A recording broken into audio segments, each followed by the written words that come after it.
BNR gold and diamonds తరుగు తక్కువ బంగారం ఎక్కువ. ఇప్పుడు మన వైజాగ్ లో జూలై 24న గ్రాండ్ ఓపెనింగ్. కానీ మీరు తుపాకీలు తయారు చేశారు, రాకెట్ లాంచర్ తయారు చేశారు. ఈ రాకెట్ లాంచర్స్ గొట్టాలు చేయడం, డూమ్స్ చేయడం, తర్వాత ట్రిగ్గర్స్ అన్నీ కూడా తీసుకొచ్చారు. AK-47 దగ్గర వచ్చేసరికి ఎందుకు మీరు అది ఆగిపోయిందండి? AK-47 చేయడం పెద్ద కష్టం కాదండి. ఇప్పుడున్న టెక్నాలజీలో చాలా సింపుల్. అసలు AK-47 చేయడం అనేది చాలా సింపుల్. అది ఈజీగా చేయగలుగుతాం. అది కాకపోతే మన ఇండియాకు అవసరమైనప్పుడు బహుశా గవర్నమెంట్ పర్మిషన్ ఇస్తే లక్షలలో వెపన్స్ తయారు చేసి ఇండియాకే ఇస్తాను, నేను గవర్నమెంట్కి ఇస్తాను. కాకపోతే అది అంత అసాధ్యమైన విషయం. కష్టమైన వెపన్ అని చెప్పండి. వెపన్లో కష్టమైంది ఏది లేదండి. ఇప్పుడు రాకెట్ లాంచర్నే నేను డిజైన్ చేయగలిగినప్పుడు ఈ వెపన్స్ అంతా మెకానిజం కదా. ఇదంతా ఇది అంతా ఇదేం కాదు. ఎందుకంటే దాంట్లో కొన్ని సంవత్సరాలు నేను రీసెర్చ్ చేశాను. నేను స్వయంగా నేను మ్యానుఫ్యాక్చరింగ్లో పాల్గొన్నాను. నేను నాకు కష్టమైందంటూ ఏం లేదు. సార్, ఇంత రీసెర్చ్ చేసి ఇంత నాలెడ్జ్ పెట్టుకుని మీరు ఆ పని కాకుండా సమాజానికి ఉపయోగపడే పని కూడా చేస్తే బాగుంటుందని చాలామంది అభిప్రాయపడుతున్నారు. సార్, ఒకటి విషయం, ఏ జ్ఞానమైనా ప్రజలకు ఉపయోగపడాలండి. అది నేను మావోయిస్ట్ పార్టీలకు వెళ్ళింది అంటే ప్రజలకు సేవ చేసుకోవడం కోసమని నేను వెళ్ళాను. అంటే ప్రజలు అత్యంత కష్టాలలో ఉన్నారు. తినేవాడికి తిండి లేదు, ఉండటానికి ఇల్లు లేదు, తర్వాత వాళ్ళు చేసుకోవడానికి పని కూడా సరిగా లేనటువంటి ఇటువంటి దుర్భరమైనటువంటి పరిస్థితులు ఆ కాలంలో ఉన్నాయి. అంటే నేను 80-85 ప్రాంతం విషయం చెప్తున్నాను మీకు. ఆ టైంలో ఇంత డెవలప్మెంట్ లేదు, రోడ్స్ లేవు, ఎలక్ట్రిసిటీ లేదు, ఇరిగేషన్ లేదు. తర్వాత ఈ ప్రజలు బతకడానికి కూడా చాలా కష్టమైన పరిస్థితి. ఎడ్యుకేషన్ అయితే అసలు దాదాపుగా లేదని చెప్పొచ్చు. అటువంటి సిచ్యువేషన్లో చదువుకున్న నాలాంటి వాళ్ళు కొంతమంది యువకులు ఈ సమాజాన్ని మార్చాలంటే నేను ఇన్స్పైర్ అయ్యి సమాజాన్ని మారుస్తే మనం కూడా మారుతాం కదా అన్న ఆలోచన ఒకటి వచ్చింది. అయితే ఏదైనా కూడా సమాజంలో మనం కొత్తగా ఆలోచించాలి. మన జ్ఞానం అనేది సమాజ మార్పుకు ఉపయోగపడాలి. అయితే నేను మావోయిస్ట్ పార్టీలో వెళ్ళి నేను ఆయుధాలు తయారు చేశాను కాబట్టి అది ఆ రకంగా నా నాలెడ్జ్ అక్కడ ఉపయోగపడింది. కానీ మావోయిస్ట్ పార్టీ ఐడియాలజీ నుంచి నేను విభేదించి బయటికి వచ్చిన తర్వాత ఈ జ్ఞానాన్ని ఈ ప్రజలకు ఉపయోగపడే విధంగా ఎలాగ చేస్తే బాగుంటుంది అని చెప్పేసి చాలా రకాలుగా నేను ఆలోచన చేశాను. ఒక ఇండస్ట్రీ కూడా నేను పెట్టడం జరిగింది. స్పైస్ ఇండస్ట్రీలో దాదాపు చాలా కల్తీలు జరుగుతూ ఉన్నాయి. కానీ మనం ఒక మంచి నాణ్యమైనటువంటి ప్రొడక్ట్ వినియోగదారునికి ఇవ్వాలన్న ఒక ఉద్దేశం నుంచి మంచి కంపెనీ స్టార్ట్ చేశాను. కానీ అప్పటికి నా డిస్ట్రిబ్యూటర్స్ ఏమనేవాళ్ళు అంటే, సార్ మీరు ఇంత క్వాలిటీ చేస్తున్నారు, ఇంత క్వాలిటీ అవసరం లేదండి, మీరు ఎంత చెత్త తీసుకొచ్చినా పర్లేదు, మేము అమ్మేస్తాము, మాకు మార్జిన్స్ కావాలని చెప్పి వాళ్ళు అడిగేవాళ్ళని అంట. అరే అమ్మ, ఇదేంది, ఇంత మంచి ప్రోడక్ట్ నేను ఇంత కమిట్మెంట్తో తీసుకొని వస్తే వీడు మార్జిన్ల కోసం నన్ను అడుగుతున్నాడు వీడు.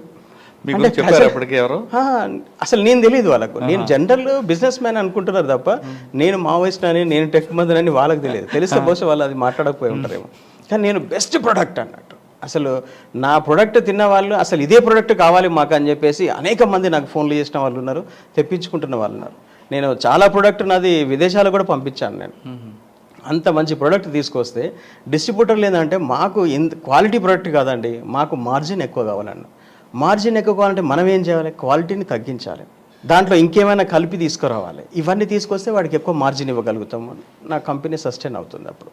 కానీ నేను ఆ పని చేయడం నాకు ఇష్టం లేదు. ఎందుకంటే నా కంపెనీ పేరే నేను భరోసా అని పెట్టాను. భరోసా అంటే దేనికి భరోసా, నేను ఇచ్చేటువంటి ఏదైతే వస్తువు ఉందో, నేను తయారు చేసే ప్రొడక్ట్ ఏదైతే ఉందో అది నాణ్యమైన ప్రొడక్ట్ ఉండాలి, 100% ప్యూరిటీ అయి ఉండాలి. అటువంటి ప్రొడక్ట్ నేను మార్కెట్లోకి తేవాలని చెప్పి నా కంపెనీ పేరే భరోసా హోమ్ మేడ్ స్పైసెస్ అని చెప్పి నేను పెట్టాను.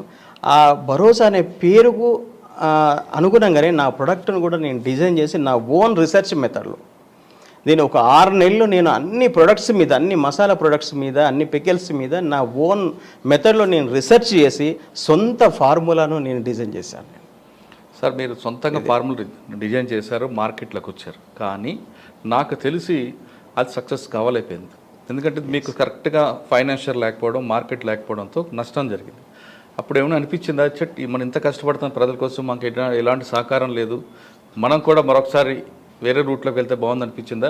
లేదు, మీరు నమ్మిన సిద్ధాంతాల కోసం, మీ పెట్టిన భరోసా పేరు నిలబడడం కోసం ఎన్ని కష్టాలను ఎదుర్కొందామంటూ స్టాండర్డ్ తీసుకున్నారు? ఒకటండి, నేను ప్రజల కోసం నా ప్రాణాన్ని త్యాగం చేయడానికి సిద్ధపడ్డవాడిని. కల్తీ చేసి మార్కెట్లోకి ఒక ప్రొడక్ట్ను తేవడం అనేది నా మనసు అంగీకరించలేదు. సరే, నాకు కంపెనీకి లాస్ రావడానికి మెయిన్ కారణం ఏంటంటే కరోనా అండి. కరోనా సిచ్యువేషన్ కంటే ముందు నేను నా ప్రొడక్ట్ను చాలా ప్రొడక్ట్ చేసేసి మార్కెట్లోకి నేను పంపించాను. కరెక్ట్గా నా ప్రొడక్ట్ వెళ్ళిన ఒక నెల రోజులకే కరోనా లాక్డౌన్ అనౌన్స్ అయ్యింది. ఆ తర్వాత సేల్స్ అనేది జరగలేదు. అట్లా నాది మొత్తం బ్లాక్ అయిపోయింది. నా మెటీరియల్ అంతా బ్లాక్ అయిపోయి దాదాపు ఒక 15-20 మంది డిస్ట్రిబ్యూటర్స్ వాళ్ళ దగ్గర స్టాక్ అలాగే ఉండిపోయింది. కొన్ని లక్షల మెటీరియల్స్ అక్కడ ఉండిపోయింది. దానివల్ల ఆ ఎక్స్పైరీ డేట్ దగ్గరికి రావడం వల్ల నేను దాన్ని మళ్ళీ ఇది చేయలేకపోయాను. ఎప్పుడు కూడా కస్టమర్కు మనము క్వాలిటీ ప్రొడక్ట్ ఇచ్చినప్పుడు మార్కెట్లో కంపల్సరీ మనం నిలబడతాం. అయితే నాకు ఈ కరోనా వల్ల నాకు చాలా నష్టం జరిగింది. డిస్ట్రిబ్యూటర్లు వాళ్ళు ఎట్లా మార్జిన్ గురించి ఆలోచిస్తారు వాళ్ళు, కానీ వాళ్ళ మార్జిన్ కోసం నేను ప్రొడక్ట్ని అయితే నేను ఎప్పుడు క్వాలిటీ అనేది నేను తగ్గియలేదు. క్వాలిటీ మీదనే నేను ఇదయ్యాను. ఇంకా క్వాలిటీని ఇంప్రూవ్ చేయడానికి అవకాశాలు ఏమున్నాయనేది నేను ఆలోచించాను. ఎందుకంటే సొసైటీలో కల్తీ వల్ల అనేక రకమైనటువంటి అనార్థాలు వస్తున్నాయి. కల్తీ ప్రొడక్ట్ వల్ల అసలు మనుషుల ఆరోగ్యాలు, అసలు మన 60 ఏళ్ళు బతకాల్సిన వాడు 70 ఏళ్ళు బతకాల్సిన వాళ్ళు 50 ఏళ్ళకి హార్ట్ అటాకులు వచ్చేసి చనిపోతున్నారు. ఇదంతా కల్తీ వల్ల జరుగుతుంది. దీని మీద చాలా పెద్ద చర్చ కూడా జరగాల్సిన అవసరం ఉంది.